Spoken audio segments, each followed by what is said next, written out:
Date and time. All right. Well, hello everyone, and welcome to today's virtual training. I'm Crystal Cedino, the Training Development Manager for the Native Learning Center. I'm thrilled that all of you could be here today. With me, I have my trusty sidekick. Go ahead and introduce yourself, Cora. Hello, everybody. I'm Cora Anthony, and I am the Training and Development Specialist at the NLC. Wonderful. And today's virtual training topic is HEROES Update Status of HUD's Environmental Review Online System, HEROES for TDHEs and Tribal Governments. So thank you, Eugene, for moving that forward. I just wanted to go ahead and go over how to interact, how to utilize the platform. It's fairly simple. So just on the screen here, I'm going to actually go ahead and click next because I think we have arrows that pop up.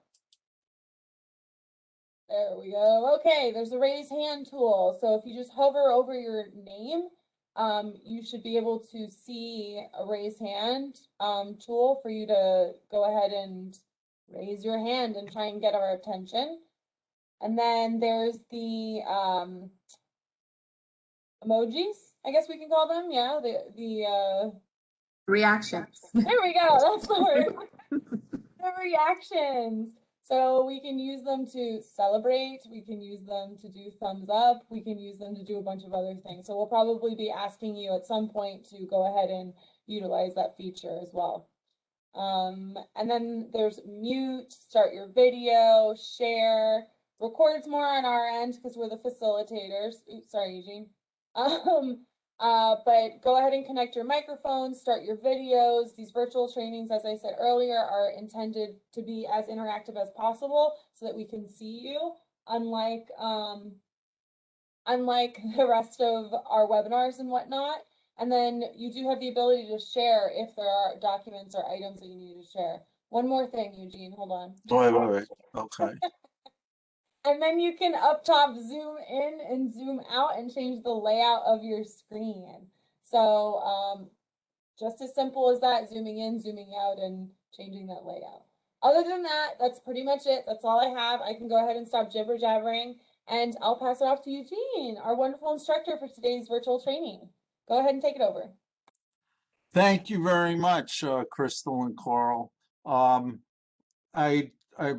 Thanks for the opportunity to do this. I do this every once in a while, and who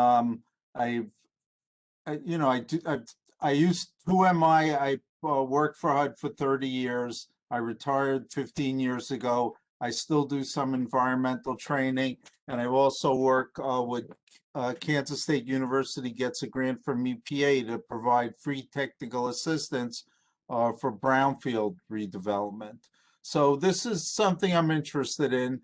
And this HEROES is this HUD environmental review online system where now everything's migrating to the internet. We don't do anything on paper anymore.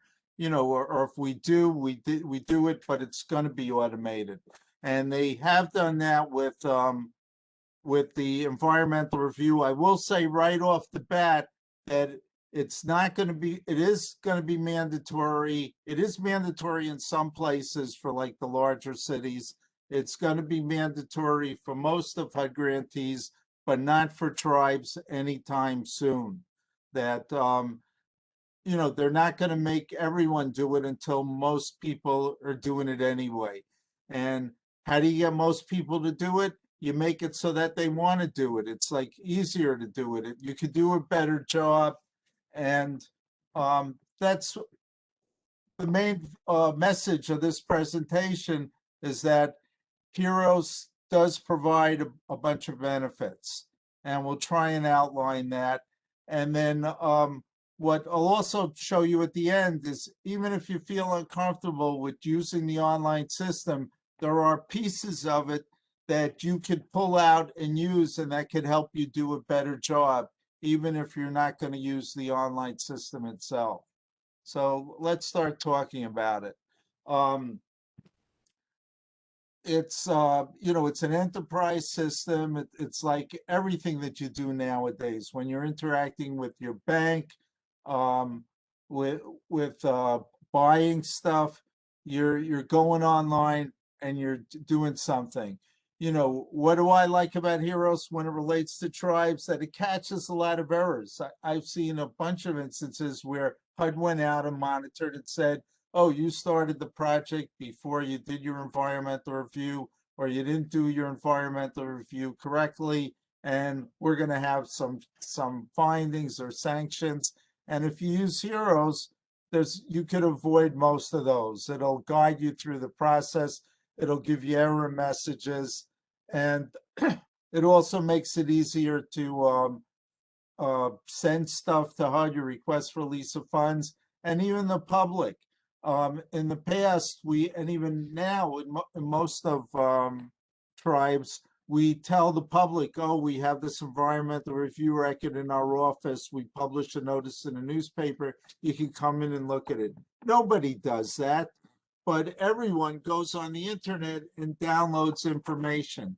And with Heroes, like here's one of the screens where it has environmental review records, and you could filter by geographic area, and you could see all the communities that have put environmental reviews on the website for the public to download and look at and comments. And the idea is that'll make for a better process. We want as much information as possible, we being the tribes, before we make a decision. We want to know about something that might be a problem before we've taken a step that would embarrass us in the future. We want to know that, you know, we don't want anyone telling us what to do, but we want to know what's out there so that we can make what we feel is the appropriate decision. So here's what Heroes looks like when you sign in. It says My Environmental Reviews. This is what they call the dashboard. And if you have a lot of reviews, it could have them up there, and it could say, here's the status of it, you know, the last time we looked at it, who's doing it, and you could click on that and you could get to work on a review. Or it says start a new environmental review, or go to a tiered review. We're not going to get into that today, but a tiered review is if you're doing like rehab on a whole bunch of different sites throughout the year. You might not even know the beginning of the year what you're going to work on, but do you want to have to publish notices or request release of funds for every site? Probably not. That's why you do a tiered review. And there are resources where you can find out about that. Yeah, I should say right off the bat that you have any questions, you can contact me afterwards. I'll give you my email again. I'm a retired guy. I like helping people out. I won't charge for anything. Don't hesitate to ask any questions.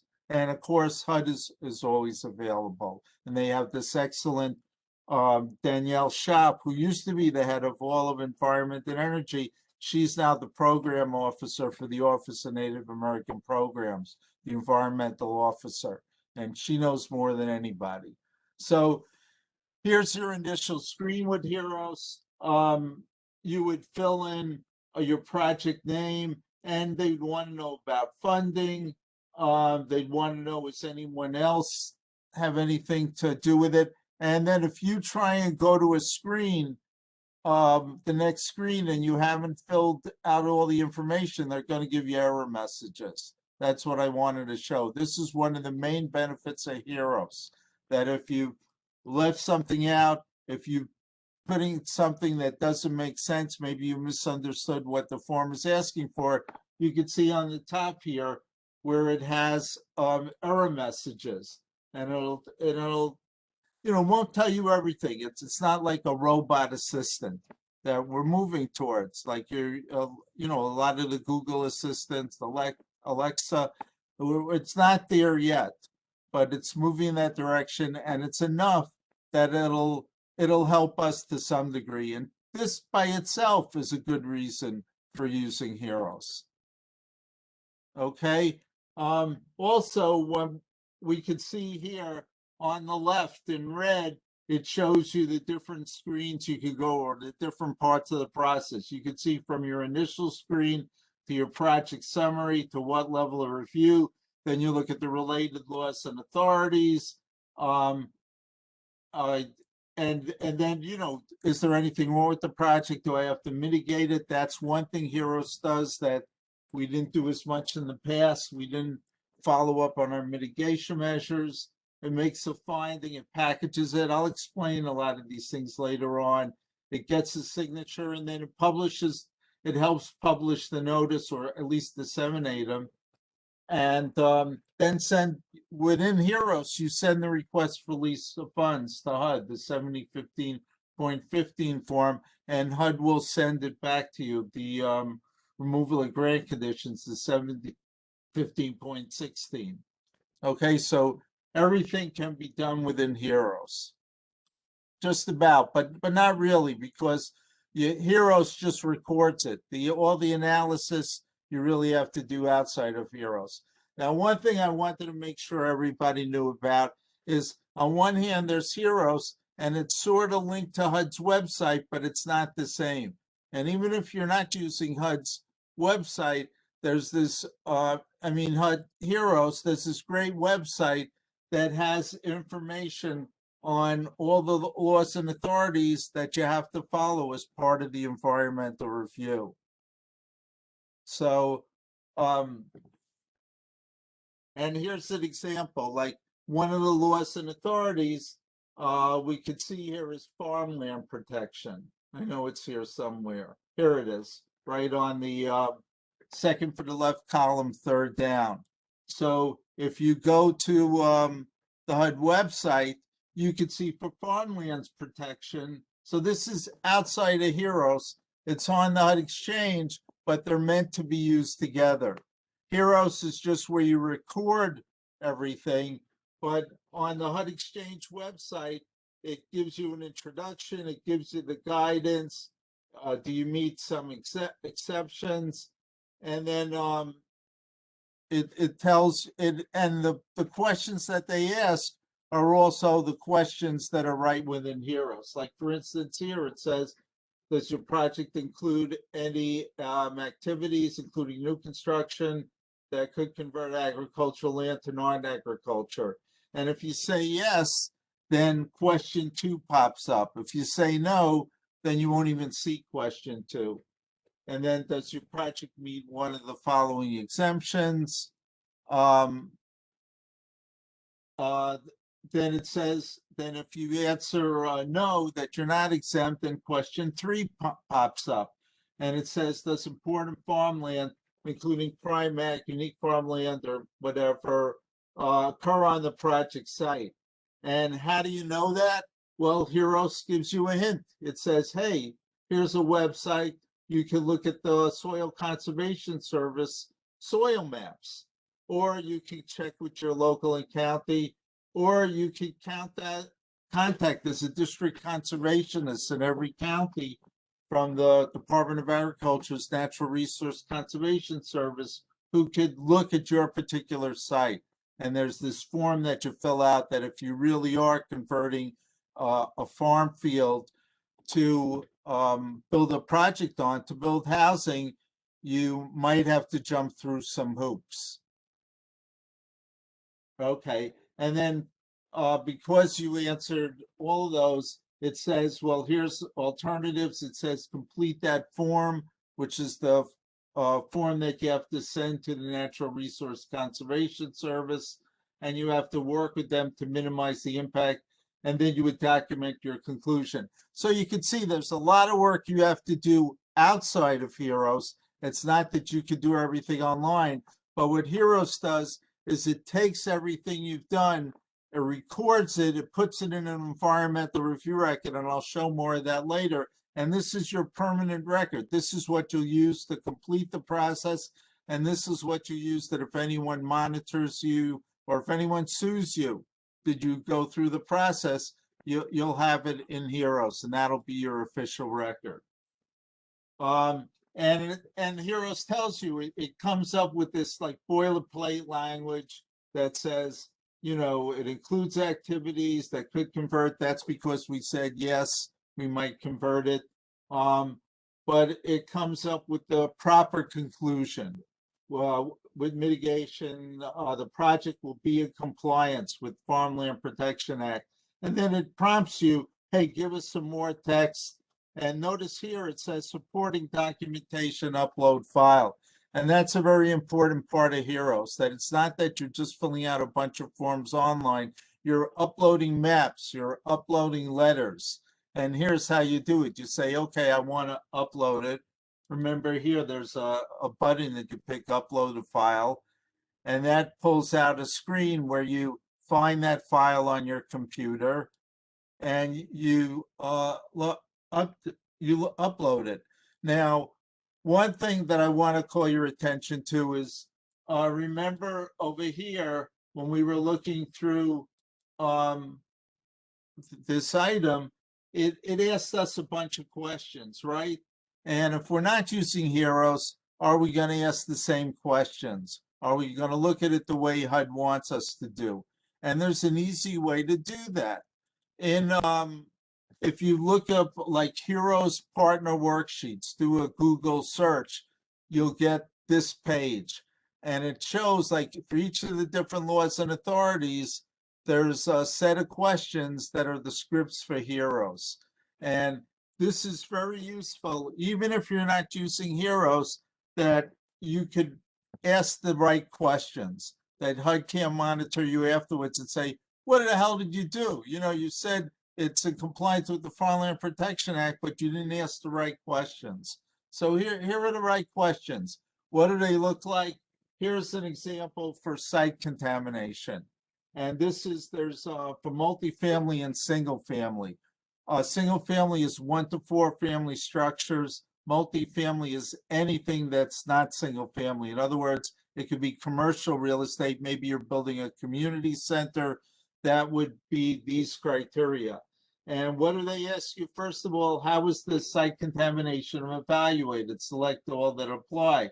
And I'll tell you right now that they want to see that ASTM phase 1. If it's not that, you really got to explain what you're doing. Although if your phase 1 said there are recognized environmental conditions, then you better have an ASTM phase 2, which is here. Then they say were any on-site or nearby toxic substances found. You know, if they were no, then you're good. If yes, then you got to explain how they're going to be mitigated. What are we going to do about it? That's question 3. Question 4, how is compliance achieved? And then there's a worksheet summary. So this is going to be exactly what's on there. Where they don't have worksheets for, like back to the worksheets, well, actually they have one, environmental assessments, factors, and analysis on the bottom here. That's the area where there's not a separate law or authority. And these are often the most significant factors in locating a project. But most of us are doing residential. You know, you don't want to locate on one hand, what do the statutory factors do? And most of Heroes is dedicated to all sorts of screens on the statutory factors. And that's air quality, which is never a factor, coastal zones and barriers. I mean, let's even look at that and look at most of, oh, here we go. Most of what we're looking at, we're not near an airport. Air quality is the same on the whole county. We don't have a coastal barrier. We're probably not a coastal zone. We're not in a sole source aquifer. You know, we're probably not even near a wild and scenic river, although in with a tribe we might be. Noise is in the cities, it's not really in the rural areas. You know, most of the stuff really doesn't apply to most of our actions, and yet that's what most of the environmental review is all about. But Heroes does have, and the forum does have, the other factors that are very significant, like what's the slope? How's the soils? Where am I going to get my drinking water from? Where's shopping? How are people going to get to shopping? How are they going to get to healthcare? Is there police and fire? So this is in Heroes. What we do is we say a minor beneficial, no impact anticipated, a minor adverse or significant, and there's not as much guidance. But there is some on there, and this is where you would fill it in on Heroes. And this is, also when we're making our site, our development more sustainable. This is where we do it in those factors. We use the right material, recycled materials. We use maybe some type of alternative form of energy, but that's not in the statutory checklist. Okay, and here's everything that's on there. And you could see when, if you've done development, you could see these are very important factors that when you're building housing.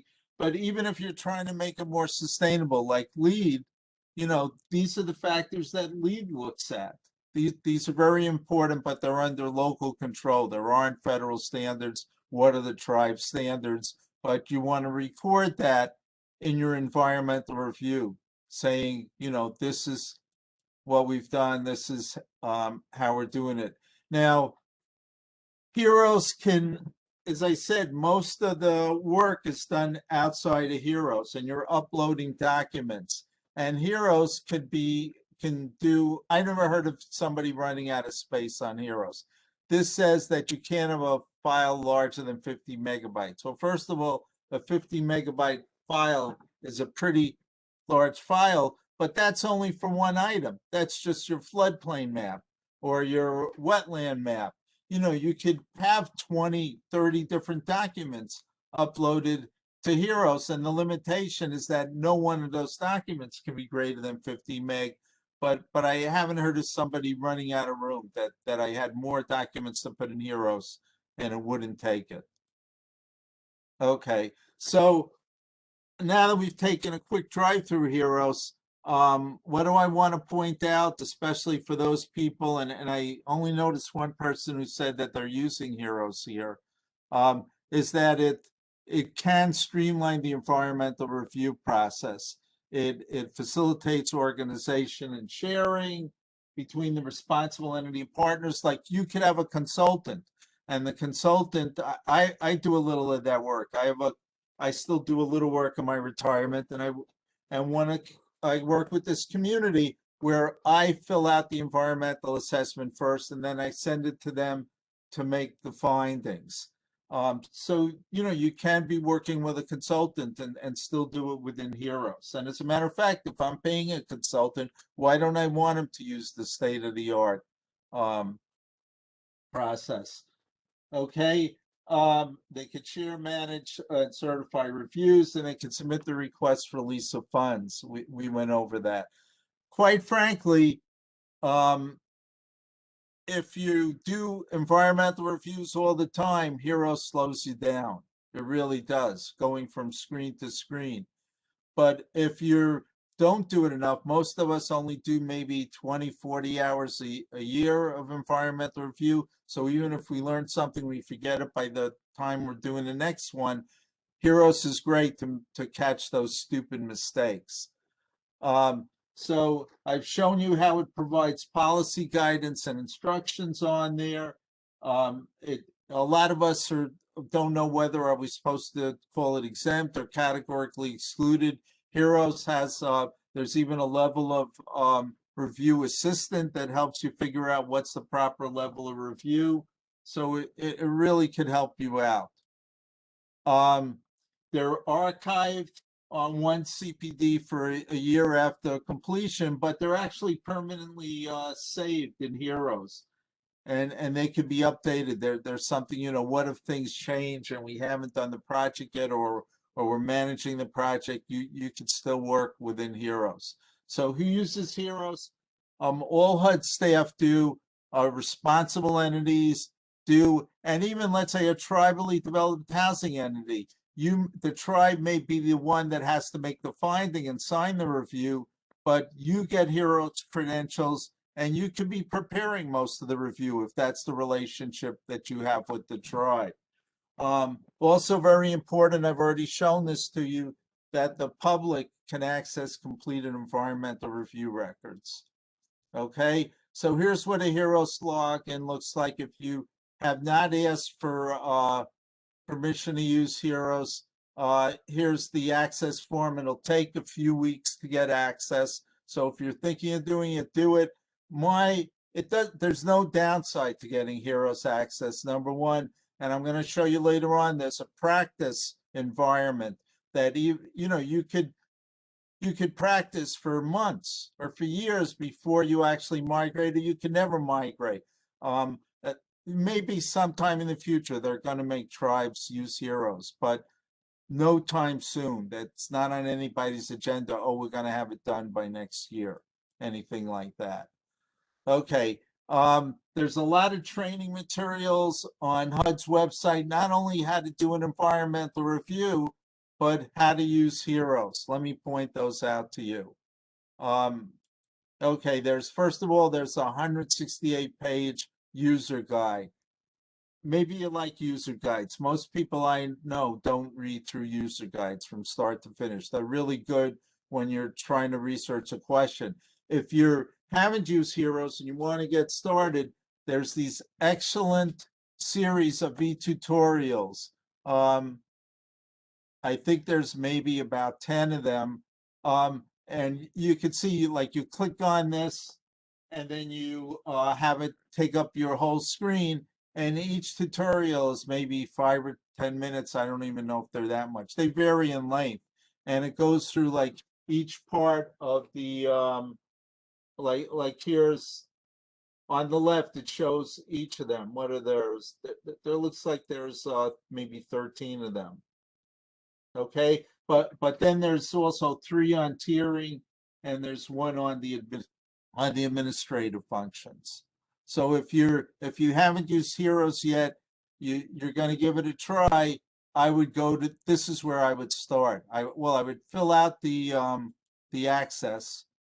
I would do the access form first, and then once I got my access, I got my credentials, then I would go through at least the first few tutorials before I even open the site, just to get an idea. And they really are good. A tutorial, you could also stop it in the middle. Maybe you could have it open. If you have 2 screens on your computer, you could be running the tutorial and working in the practice environment at the same time.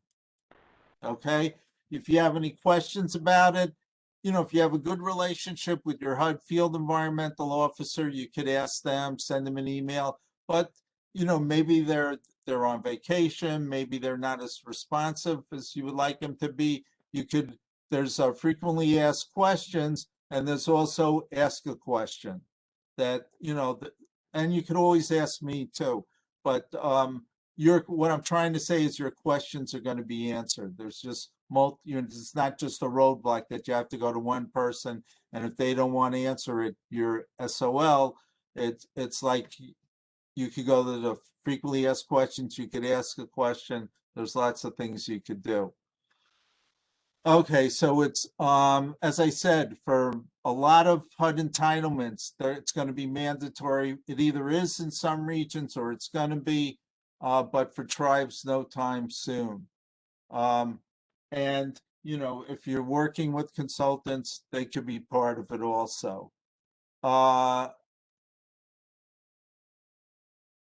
Okay, but it's not available to everyone. The public can't come in and say they want heroes access. You got to be tied into the environmental review process. Okay, so here's the way you log in. You're given a username and a password, and you have to agree to the terms of service. And then once you go in, you get that initial dashboard that we showed you with the first slide.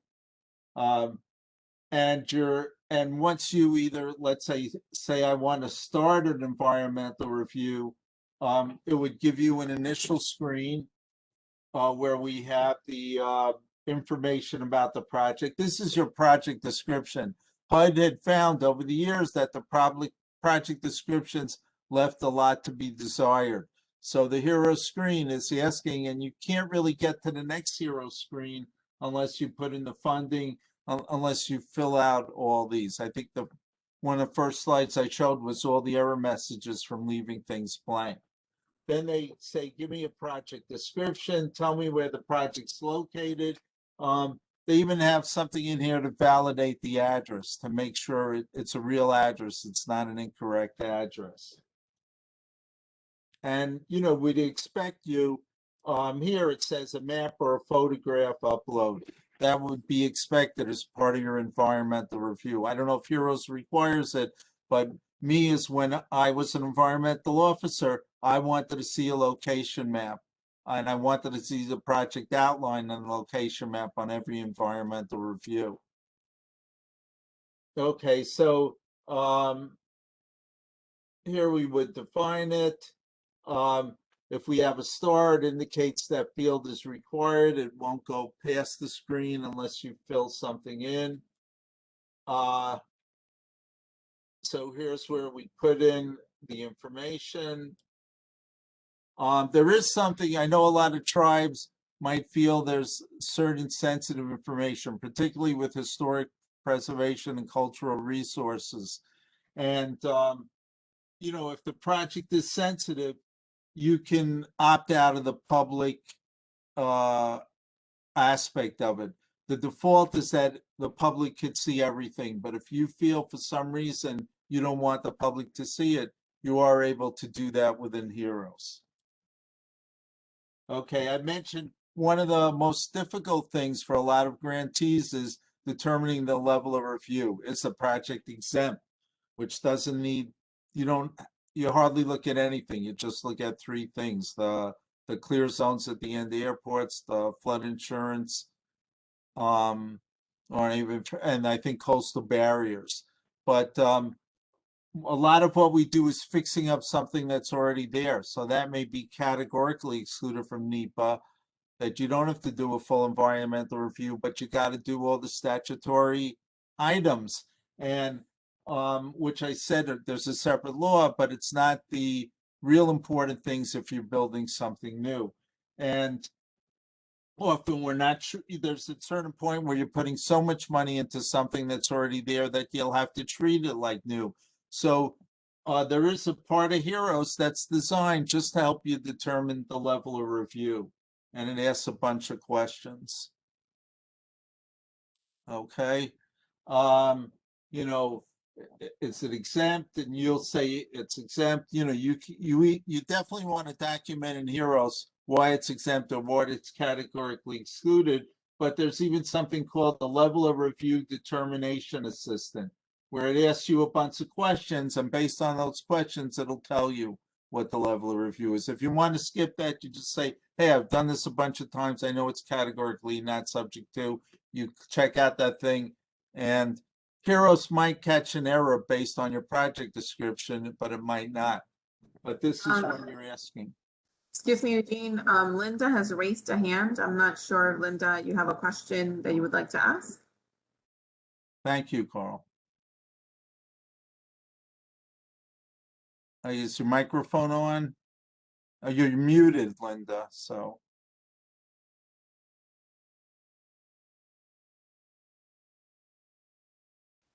Maybe it was clicked by, okay, it was clicked by. I didn't raise it.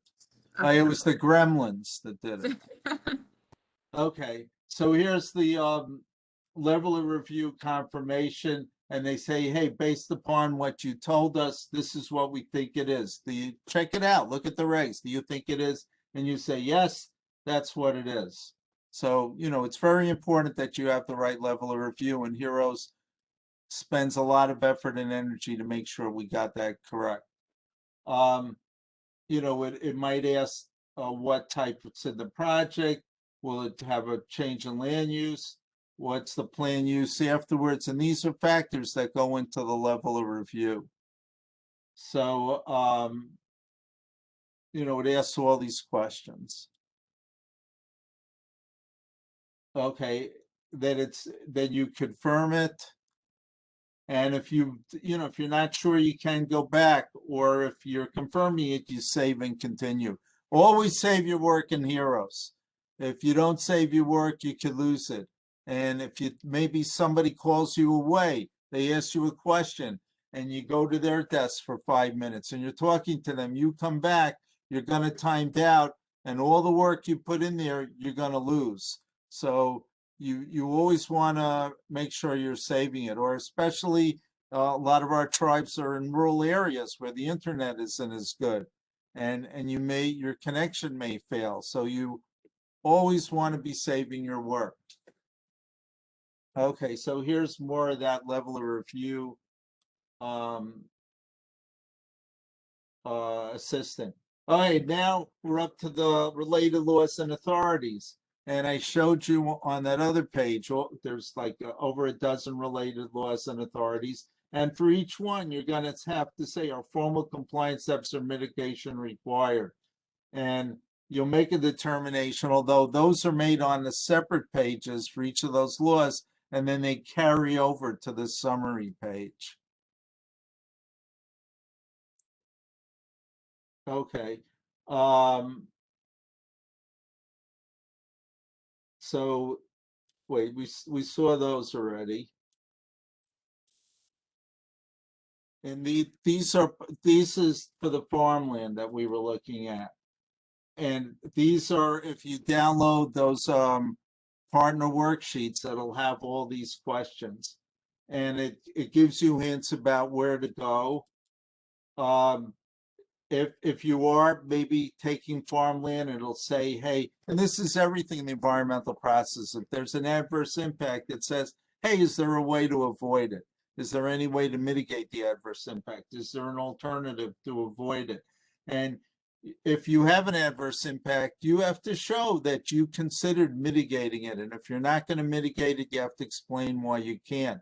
Ideally, you mitigate that adverse impact in some way, and therefore that supports your conclusion that you don't have to prepare an environmental impact statement. Okay, and it gives you a leading question here. The project will be mitigated in the following ways. And if you're doing that, if you're actually taking farmland, you're going to have to consult with the Natural Resource Conservation Service, and that's why it's in red here. It says, upload this form, AD 1006, which you fill out part, you send it to the Natural Resource Conservation Service, they fill out the other, they send it back to you, and then on the basis of your input and their input, you decide what to do about the project.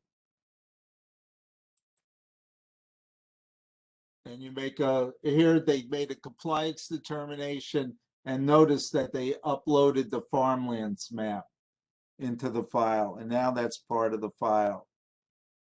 Okay, and we already showed on the HUD Exchange, there's all this information that you could get on it. We showed you these worksheets that look like this, and they notice they all have the same questions. It's like overkill, but it's trying to make it easy for you, that there's not just one way to get this information. Okay, now here's, in the past, most of the emphasis was on doing the environmental review and saying the environmental review was finished, and then getting your funds released. Now with HEROES, it's easier for HUD to check if you have any mitigation measures, that you're really implementing them. So there's this part of HEROES where it says, here's where you're going to put it in. And, don't just jump there. Let's say for this project, they said, oh, we're going to take out flood insurance, and we're going to do something about farmlands. I don't know in this example, but, maybe you did. Once you've done all that, we mentioned you could do the request for release of funds as part of the process. You still have to sign the form offline, but you would here you're uploading the notice to the public. You publish one of your notices, you're uploading the notice, and then you're filling out the 7015.15 as within HEROES, not outside of HEROES. And you're saying here's who you should be sending it to. And then HUD's going to send you the removal of grant conditions. They're going to do that by an email, but through HEROES. Okay. Now, one thing I didn't show you yet is there's something here. Let me see where I have it. That a packaging screen where you want to, once you've filled all the screens in HEROES, you're going to package it. What is packaging it? It's producing that paper form that we always use, but we don't, do it ourselves. We hit this generate a preview of the environmental review record, and it'll give us something like this. You know, when this looks, for those of us who have done the forms, this is what we've been doing. So we're doing the same thing. It's just we're using a different tool. Instead of using a typewriter or a computer to print it out, we're using a system that's going to ask the questions and then print it out the way we're used to. And notice within the environmental review, there are some hyperlinks. What are these? These are the documents that we uploaded. Like this is a master plan. So it's like a map of the whole thing. Here, somebody did a site assessment for another project a few years ago that we relied upon. So that's here. And if we clicked it, that would produce that map or whatever. And likewise, Heroes generates a form that has the proper language in it. It has, you know, the compliance has been determined. It also might have some of these worksheets, and you can see even in the worksheets, we've uploaded some information where there are hyperlinks. Okay, so then we've generated it. Now, also, once we've generated that, we still don't have it signed, right? And we need it to be signed. So there's always a signature page that Heroes is going to generate. Once you've completed the review, it says print the signature page and tell us about the comment periods and provide the address where public should direct comments. Okay, and so once you've maybe you've printed the signature page, you've had someone sign it, then you've uploaded it. You've uploaded the signed signature. So at that point, you're ready to generate and post an environmental review record. And likewise, even if it's not a full assessment, even if it's exempt, you would still have, you wouldn't post it, but you'd still need the signature page printed and uploaded. So here's when I hit the signature page, it downloads a Word document. I get a document, and then I get my chief executive officer, the tribal chief, to sign it. And, you know, the preparer signs it also. And then you upload it back to the system. Okay. And then once we're there, remember it said post it. So we would post the review during the comment period. And I showed you in the first page the way the public can go in, and it says filter by, and I'd probably choose my state. And it would show the ones that are out for comment, and maybe, you know, it depends how many people get HUD money in my state. Maybe there should be just a few. There, even if there's grantees that spend a lot of money, they spread it out throughout the year, and somebody will be able to find it. And notice they have these to the right is the results of the search, and you just click on it, and you get that review that you generated. That'll download to the public's computer, and they'll have a chance to comment on the project. So, you know, here's how you get started with the Heroes Access form. You got to do that. It'll take, you know, it'll take a while to get through. So, let me ask, are there any questions? You know, hopefully I've given you a survey. The main thing I've showed you that Heroes hasn't changed that much because we're still implementing it. Everybody is not on Heroes yet. What I wanted to tell you mainly was that it's not going to be in for tribes anytime soon, but it takes time to get access. But that, you know, use this time now before to play around with it, to explore it. And I think there are ways that could help you do a better job. It could catch a lot of your mistakes. And the only downside is time. But the biggest waste of time is when we make a mistake. And by catching a lot of our mistakes, I think Heroes is going to help you.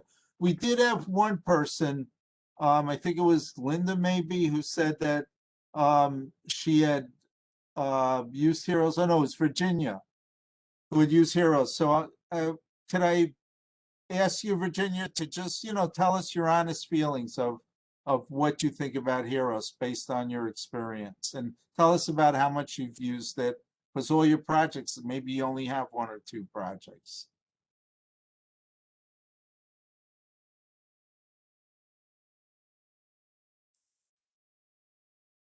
Okay, we're not getting any action from Virginia.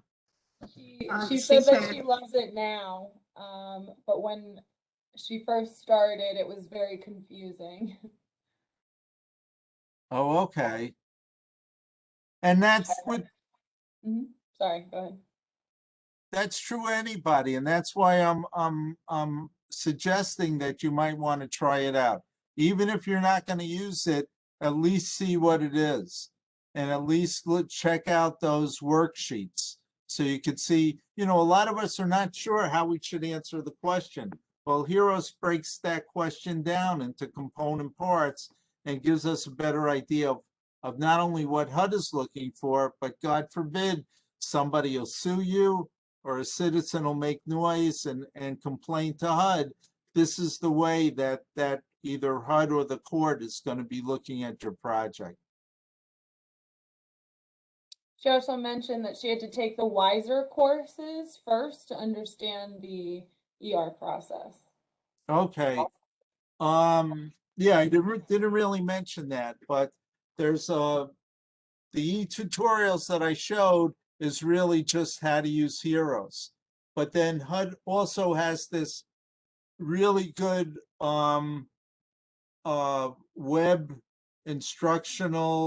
web-based instructional system for environmental review, WISER, that takes up, like, there's a video on floodplains. And I was even part of the team that put that together. And it gives a good overview of that, and then it asks some questions about it. Maybe if I have a few minutes, what I should do is like do this a little bit live. How would you access a lot of these things? So if I just do HUD environmental review, and it'll take me right to the HUD Exchange. Okay. So first of all, here's the related laws and authorities that I showed you. Okay. And this is where you get a lot of information. And even if you go into them, like let's look at floodplains, or let's look at floodplain management. And it gives us the introduction, terminology, and basic requirements. And the compliance, this is pretty much what's in Heroes, how to comply. But if you look on the right here, it says resources, and notice it has WISER right here. So let's look at what WISER has. So here's the web-based instructional system, and you can see that there's a whole bunch of them. Like if we want to see floodplains, we go to water elements, and we would log in.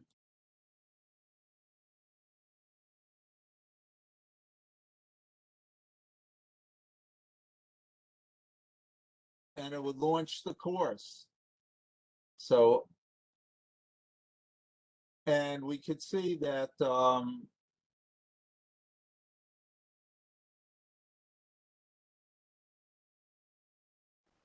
it would welcome to the system, turn on autoplay for audio. So it gives us, it has learning objectives, and then it should be playing it. Here we go. Water is an abundant resource, necessary to life, and therefore must be carefully managed. Changing water, The flow, the volume, the location can have a significant impact on the availability and the quality of this resource. So, okay, we're not gonna go through it, but it goes through all of these. And then at towards the end, it has a knowledge check where it gives you a test to see if you've learned it. And that way, if you know it, you don't have to go back. If you don't know it, maybe you'll go back to that screen and look at it again. The other thing that I wanted to show you how it's easy to get, remember I said those worksheets. So I would just put in like heroes, HUD, because otherwise heroes could be anything. Partner worksheets. And here are the worksheets here. So let's say if I want to look at floodplain management, I would pull it out. And this is what they look like. And these, I really, even if you don't want to go anywhere near heroes, I would get these and look at them while I'm doing my environmental review to make sure that I'm asking the right questions.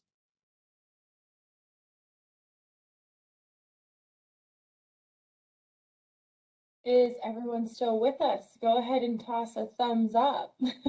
Yeah, and I see Virginia pointed out that in Wiser, each section has a test after each, and nobody's keeping track of your test results. It's not reported to HUD. It's just a tool that, sometimes we learn something because generally, if we know something about it, we could catch on exactly what they're saying really quick. We do the test, we get them all right, we move on. Maybe we've never worked in this area before and it's really hard to catch on. We take the test, we see what parts we got wrong, and then we go back to those slides, or maybe we look up something else that'll help us on that HUD Exchange website that has other resources. So it's really, and everything fits together. Everything was designed to fit together. Within Heroes, you could go to that.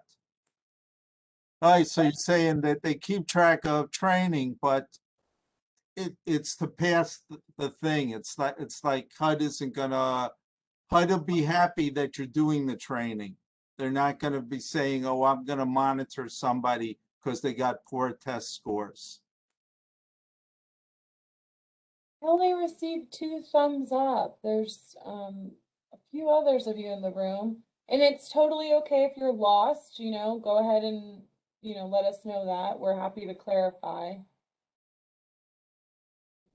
Still here, folks? Thumbs up?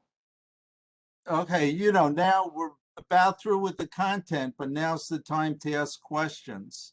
Yeah. Before we go away. I mean, you could ask questions in the future, but now it's all in your mind. Now's a real good time to ask questions.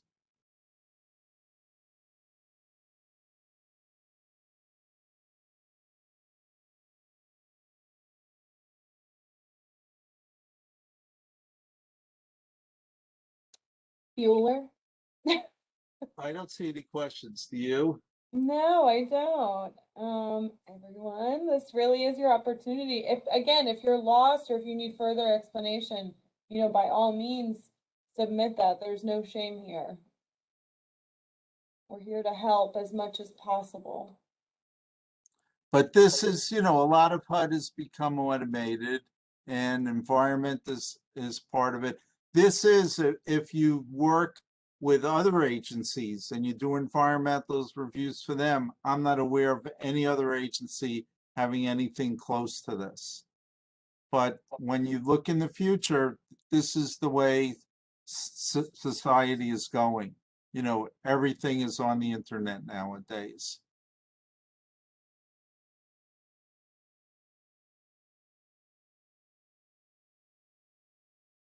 I don't know. We're not getting any questions.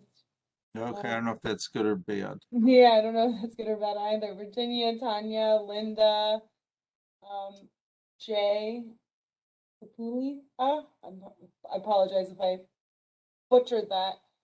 Are we good? Can I get There we go. Is I there guess there a were retention? retention period reviews. It's only open for comments during the comment period, which is 15 before you send the request for release of funds and 15 after. But they pointed out that Heroes is going to keep it forever and ever, as far as I know, because it's not as in the past, they used to take up space and they had to clear that space, and they sent after closeout, you kept it for 3 years, then you sent it to a records retention, and then eventually they disposed of it. Now that it's just a little space on on a piece of hardware somewhere that as far as I know, and I've shown you things in writing where they say it's going to be archived in Heroes forever and ever. Nothing's forever and forever. Even cemeteries aren't cemeteries forever and ever. It's true. Virginia, did that answer your question? Awesome. Okay, and I don't know if I don't mean to emphasize it, but I think I mentioned that if you feel really comfortable doing the environmental reviews, Heroes is going to slow you down, quite frankly. That moving from screen to screen, losing your work when you didn't save it and you have an outage, or you time out when something pulls you away. So if you're, if like some cities, they do this all the time. They have environmental staff and they could do this really quickly, and Heroes slows them down. But for most of us, we only do this every once in a while, and it really it really saves us work by we don't make really stupid mistakes that will really waste a lot of time.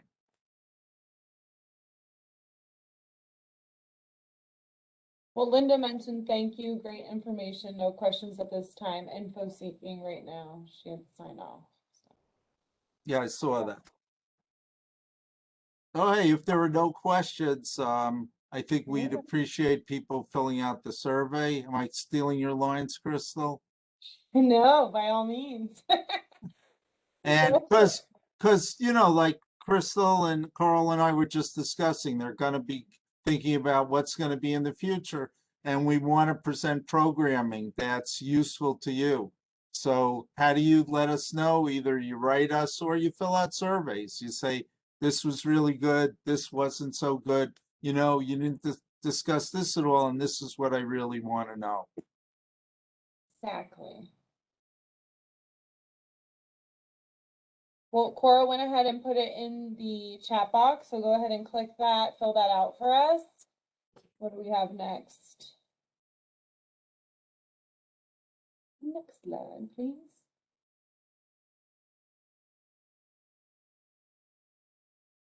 Eugene, can you go ahead and move forward with the slides? Oh, I'm sorry. Oh, No, I'm it's sleeping. okay.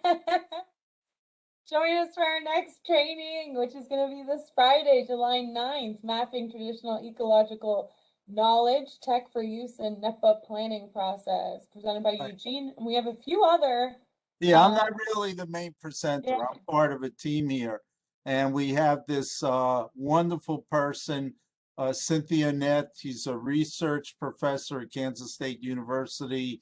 She's a whiz at using Google products. A lot of this fancy mapping stuff that maybe for the last 10 or 20 years, more than 20 years ago, we didn't even think about doing that stuff. It was so hard to go to a good map together.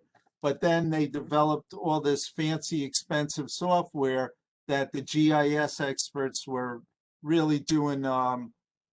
You needed an education in GIS software to do it. And they done all these fantastic things. But the last few years, between Google My Maps and Google Earth Pro, we could do everything they used to do. Maybe they could do a little fancier stuff now, but we could do most of what they used to do. And we're going to have a 6 hours, 3 hours in the morning, 3 hours in the afternoon workshop, where if you go to this workshop, you're going to be mapping at the end. If you already know how to map, you're going to do more sophisticated maps at the end.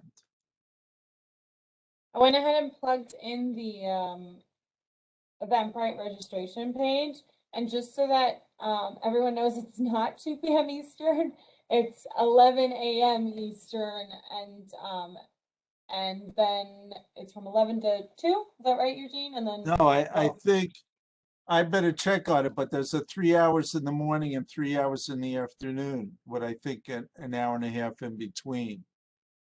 So, when you it's not a big deal. register, 11 hopefully to it's, 2. hey, don't we have 2 sessions, an AM and a PM session?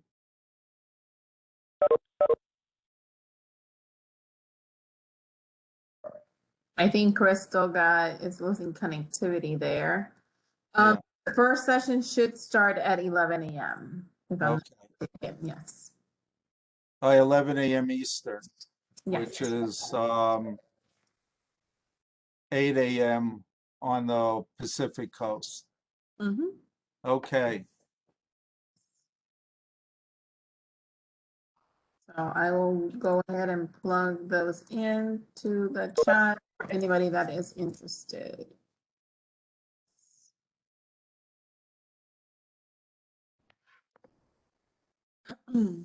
But yes, it starts at 11 a.m. Eastern Standard Time. Pacific, it would start at 8 a.m. and there's going to be 2 sessions. So we will have about an hour-long break in the middle. And it's this Friday again. So Crystal went ahead and plugged in the Eventbrite for you guys. So if you're interested in joining us, feel free to register for that event. Okay, and then I'm also plugging that now all the training the Native Learning Center puts on the YouTube Mhm. channel. So here's the URL for that. Like if you missed it or maybe you want a friend to look at it, just refer them to the YouTube channel. Yes, so we're going to be updating them and they'll be up there for about 18 months for all of our virtual training. So if you go on YouTube and put Native Learning Center, you'll find all this one and all of our other virtual trainings as well. And the next slide. Oh, I'm sorry. No, you're fine. You can also check out our upcoming events. We're on Facebook, Instagram, Snapchat, and Twitter. And we also have our Hobothanga podcast, which has many, many episodes covering a lot of different topics that you are also free to listen to. And we're looking for environmental topics for podcasts. If you have anything that you want us to cover in the future, now's a really good time to say, hey, why don't you develop some programming for that? Yes, we are definitely trying to revamp our podcast for this upcoming year. So if you have any suggestions, feel free to email Crystal or myself so that we can go ahead and make those happen for you guys. And again, thank you for joining us today. We really appreciate your time and your questions and your participation in this training. And that would be pretty much all. So feel free to jump off and we hope to see you soon. Thank you, everyone. Thank you, guys. Oh, you're back.